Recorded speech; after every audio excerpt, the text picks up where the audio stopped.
Let's move on and talk about Man United, Man City, and a bit about Liverpool and the winter break generally. Daniel Harris is with us to fly through some of these stories. Daniel, good morning to you. How are you doing? Morning. The Messiah has arrived at Manchester United, a midfielder who can get the ball, pass the ball and keep the ball. It's exactly what they needed. And it was an encouraging debut from Bruno Fernandes, right? Yeah, it was. He's not all they needed, but he definitely you could see that he could play. I think what they need to do is they'll need to find the best way of using him. And I felt that Solskjaer got that wrong, and he started in a more advanced position and looked like he was ready to influence the game. But then in the second half, he got moved further back, and I think that was partly to cover for Andreas Pereira, who was not having a good game, and to allow United to rejig the formation. But it meant that he got some of the ball, but he didn't really get it in a position where he was able to affect the game. I didn't actually see the match itself, but I saw two separate match reports where they said that he was playing both number 10 and as the holding midfielder, and I was like, okay, what was the truth? So he played both.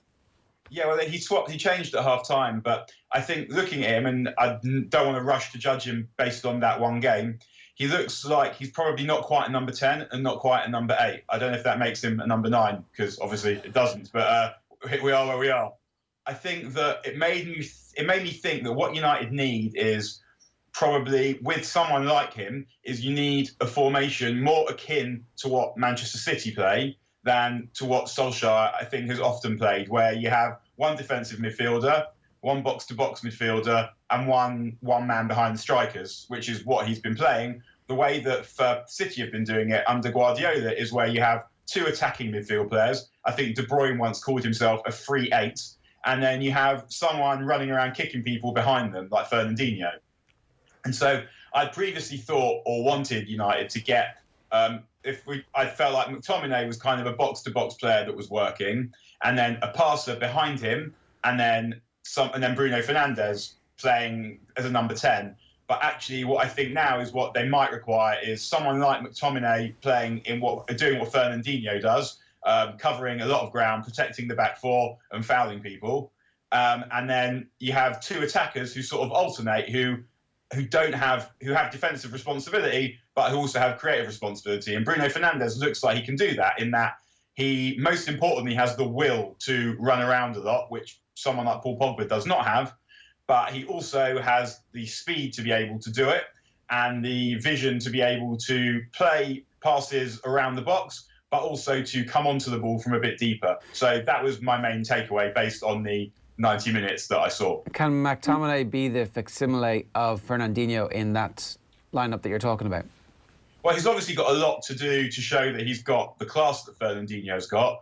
But in terms of the physical aspect, yeah, he does. I mean, he's big and he's strong and he's quick and he can run for days. So those aspects are there.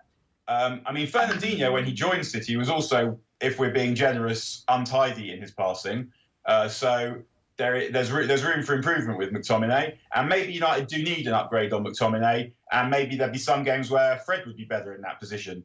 But I think that the player that I'd be looking to sign now in midfield would be someone to play not behind the strikers, so not a number 10 like James Maddison, but someone with a bit more versatility who can play a bit deeper, who can get a bit further forward, like Jack Grealish. That would be what I'd be looking to do. Right, okay, because I was just going to ask, if you use that Manchester City comparison that you make, they almost had two free 8s last season and the year before with De Bruyne and Silva. Could you possibly, and Grealish is a fantastic suggestion, but with the assets that they have, could you possibly have a Bruno Fernandes and Paul Pogba situation as your two free 8s?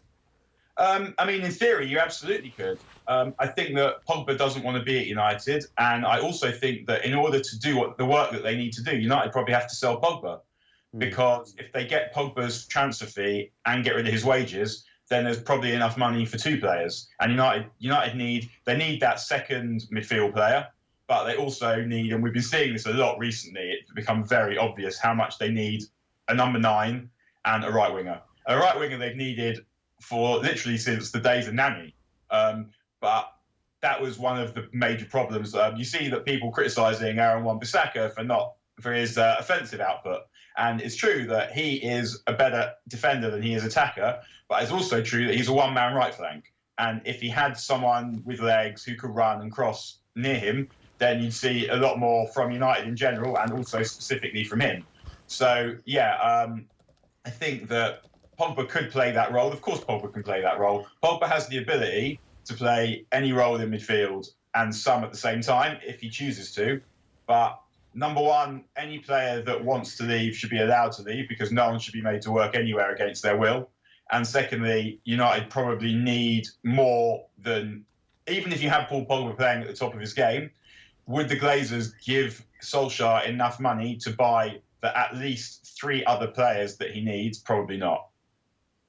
What about Solskjaer's role in all of this and, I guess, moulding Bruno Fernandes into this Manchester United player? Because things started very encouragingly for him. I think Fernandes is somebody who, it's noted, that works extremely hard off the pitch, watches a lot of video of himself to strive for improvement. He would work brilliantly with a visionary coach, and I don't think we've seen so far, we don't know so far how Solskjaer is in terms of turning great players into amazing players or good players into great players. What's your view on that in terms of what he can do to Bruno Fernandes as a talent? When you sign a player at 25, he should, is he 25? I think he is. Yes, he should not need that much moulding. You're buying someone who is pretty much the finished article. So actually, the thing I would say about Solskjaer that is concerning is not so much his ability to improve players, because I actually think we've seen quite a few players improve. It's can he coach them? It's to do with more the coaching of the team to be a coherent whole rather than the improvement of individual players, because ultimately Alex Ferguson wasn't a great coach, but players improved under him because he knew how to create the best environment for them to improve. And he knew how to blend them, how to agitate their personalities to get the best out of the individuals, but also how to create this overall personality of a team and how to meld the different qualities and personalities into this amazingly coherent whole. And the thing with Solskjaer is I still am wondering, is there an overall plan beyond get better players? And that is unclear at best, I would say. So it's unfortunate for him. I say this a lot, that he's been unlucky with injuries, because I don't think he'd be under a lot of pressure if he hadn't had all these injuries at the same time. I don't think he'd be under pressure because I think the team would probably have more points than Chelsea do right now. But because that isn't the case, it means that people are looking at how the team is progressing and how the team is developing. And personally, I didn't think that the game at the weekend was a very good advert for what's going on, the Wolves game, whereas a point against Wolves is not a disaster, but it felt like he picked the wrong team. He picked a team that nullified Wolves, but it was hard to see how they were going to create opportunities. And then he also changed it in the wrong ways as well, so that if you play a 3-5-2, which Wolves do, if you're playing against that, then the way to get around that 3-5-2 is either with wide players on the flanks, and United didn't have that, or with 2 strikers, and United didn't have that either, or both. And then the changes that he made, he then changed to he went to play the 4-2-3-1. He moved the personnel about, but at no point did he really try to get down the sides or between the centre backs. And so the 0-0 was almost inevitable, and United created very little. And that was one of those occasions where you thought, perhaps your idea of what it takes to be a successful football team is incorrect. And however, now that he's got Fernandes, and hopefully quite soon after the break he'll have Pogba and McTominay back, on the one hand it's good for Ole, because what he wants to do will be possible to do with those players. On the other hand, if it doesn't work, there's not going to be anywhere to hide. Yeah, and at least everybody will know that at that point. I mean, I think we probably all know exactly where he is. He's a young manager who's learning his trade. Unfortunately, for him, he's doing it at one of the biggest clubs in the world, and it's under a spotlight every time he makes a mistake. Briefly talk about Ighalo. Is he going to play? Is he just a body to be around between now and the end of the season? What's the point of signing him? If nothing else, it's to have another attacking option. But United could also use some physical presence up front. Martial does not hold the ball well. He doesn't move around very much, and he had an unbelievable nightmare against Wolves where his touch was off. He didn't move much. He wasn't making the runs of a centre forward. And we were talking about Wan-Bissaka earlier, where I said that if he had a winger helping him, he'd be a lot more effective going forward. He'd also be more effective going forward if he had a striker who wants to attack the near post, who wants to get into the 6-yard box for crosses. And Martial doesn't really want to do that. And it's at a point with him where he is not going to be a number 9 at Manchester United, at least a first choice one. And I'm glad they've given him time. Personally, I'd had enough at the end of last season. I can see why they've given him time because he's got so much talent, but he doesn't appear to have the mentality, not just in terms of effort, but in terms of thinking about his game carefully, about how to get the most out of his talent. He doesn't seem to have it in him to become the player that his talent should allow him to become. So Ighalo is not as talented a player as Martial or anything close to it, but if you're a creative player and you're trying to supply a centre forward, it helps if you know where that centre forward's going to be. And even if Ighalo doesn't have the skill that Martial has, if he makes the runs of a centre forward, if he's prepared and trying to score from 3 yards and scruffy goals and headers at the near post, then it's possible that he could make United a better team, even though he's not a particularly good player and not the kind of player that a club like United should have. But it makes some sense in a way because United, it makes a lot more sense than signing Josh King. I would say that because if United are going to wait for Marcus Rashford to come back and then try and sign a proper centre forward in the summer, to go and spend 28 million quid on someone who's 29 or 28, who's never going to be the level of player that United need, that sounds like a waste of money. But to go and get someone for a few months who you hope will make some kind of difference and score 3 or 4 goals, it's not where a club of United's stature should ever be. And the fact that he has the same agent as Solskjaer, I think, feels a bit off. But at the same time, you can see that he's a short-term solution to what will hopefully be a short-term problem. Do you think that they can get back to playing the formation that they were when Marcus Rashford was there without Marcus Rashford? And also, a kind of other interesting element of this, I know it'll probably never happen. I would have been interested to see how Odi and Ighalo would have played alongside Marcus Rashford in Martial's role, but with Marcus Rashford running off him, because I think that would probably get the best out of a standard number 9 like Ighalo. Well, Rashford and Martial, actually, when Martial was up for it, played really well together. But a front three with Ighalo is, I guess, more similar to the style of front three that Liverpool play than City play, because what Liverpool have is they have a centre forward who doesn't score that many goals, but by having him, he facilitates the ridiculous quantity of goals that their wide players score. And that's one of the decisions that Solskjaer will need to make in the summer, is what kind of team does he want to have going forward, assuming he's still in a job? Does he try and sign... Well, he tried to sign Erling Braut Haaland, who is a goal machine centre-forward.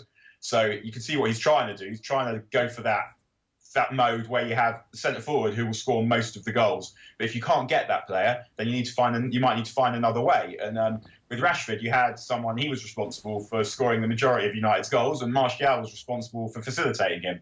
And that's the other way of doing it. And Ighalo will be more Martial, Firmino style, obviously not in the same league as either of those two in terms of talent, but that's what he'll be there for. He'll be there to hold the ball up, to facilitate goals for Rashford, and to score the kind of goals that Martial doesn't have the instinct or the inclination to get. Can we talk a little bit about Pep and the stories coming out today? Somebody's obviously briefing that Pep Guardiola is already looking at his summer transfer activity. He's been linked with a couple of centre-backs. There's a clear sign that he is unhappy with the centre-backs he has, which the team selection would obviously would verify. John Stones can't even get in the squad at the moment. What's your take on this rebuild that's going to happen at City this summer? I think the first thing we wonder is whether Guardiola can be asked for it, really. He generally doesn't stay too long anywhere. He's at that point at City, and where you say, like, the team that he has, that was there for him and that he subsequently elevated to stratospheric planes, needs some work, and he may decide that he wants a break. But yeah, if he doesn't, he needs the centre backs that he's always needed, and he needs probably a body in midfield. But the Stones thing, someone told me last year that Stones is basically only there because of the quota of English players that are necessary. So I don't think that anyone thinks now that Stones is going to be the answer. He's got some talent, and he'll probably go to a mid-ranking Premier League club and be a good player.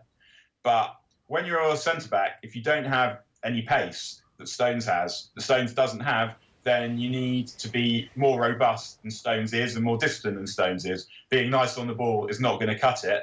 And it doesn't look like Stones is likely to change at this point, because the player that he is the player that you see. And so I don't think that Stones will be the answer. So he needs obviously a centre-back to play with Laporte.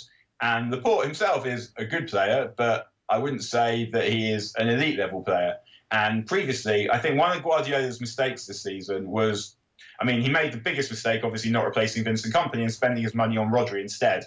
But also, the signing of Rodri, beyond the fact that it's forced Fernandinho into the defence, is problematic because he's a different kind of player to Fernandinho. And it comes back to what we were saying before, that if you play with De Bruyne and Bernardo Silva or David Silva as your free eights, oh my God, I can't believe we're still saying this, but here we are. But if that's what you do, then a passer in front of the back four is going to leave your back four exposed. And if your back four is already not good enough, then you're going to have problems. And I think that he signed the wrong kind of midfield player. And I get why he signed Rodri. Rodri is a lovely player, and he's a very Pep Guardiola player. And he's not soft, but he doesn't have the legs and the devil that Fernandinho has. And if you want to play with two attacking midfield players, then you absolutely need that. And the problem also is that finding players like Fernandinho is hard to do. And it doesn't matter how many committees you have, that when it comes to replacing your best players, it's very rare that you're able to do it immediately with a player and seamlessly with a player of similar quality. And they've actually probably managed it with David Silva by signing someone who is so similar to him that he even has the same name. But doing it through a team is really difficult. And that's not a genius that we've seen that Pep has. Pep has a genius for extracting the most from elite level players. And he may also have a genius for regenerating teams, and not only regenerating teams, but winning at the same time. So far, really, the only person we've seen do that in the last 30 years is Alex Ferguson. But Pep may be able to do that, but we don't know. And we're seeing the first beginnings of the difficulties. And the next level of the difficulty is going to be when he has to replace Aguero. And I mean, hilariously, he tried extremely hard to do it with Gabriel Jesus, only to discover that Aguero is in a different league. And Aguero is still brilliant. I watched Aguero at quite close quarters at the game against United last week, and he does not look like he's slowing down. I actually felt like that was maybe the best I'd ever seen Aguero play in the flesh, in terms of giving a display of a complete centre forward. So he's probably got another year or two, but that is also something that he needs to be thinking about. And the reason why these brilliant players are so brilliant is because there's not anyone around who's as good as them. And if he undertakes to stay another 2-3 years at City, then he's also going to need to replace Gabriel Jesus, Sergio Aguero. But another thing I think is important to note is, and this is also kind of strange because Guardiola doesn't really like him, but City have really missed Leroy Sané this season. Not just because he's a great player, but in terms of how important he is to their formation. What you have is usually you would have Sané keeping the width, staying on the touchline on the left, and Raheem Sterling turning up at the back post. And the removal of Sané hasn't just affected the number of goals that Sané scored, his ability to stretch the play, but it's affected those number of goals Sterling gets arriving at the back post because Sané has stretched the opposing team on the other side. Good stuff, Daniel. We'll leave it there. Thanks a million for joining us this morning.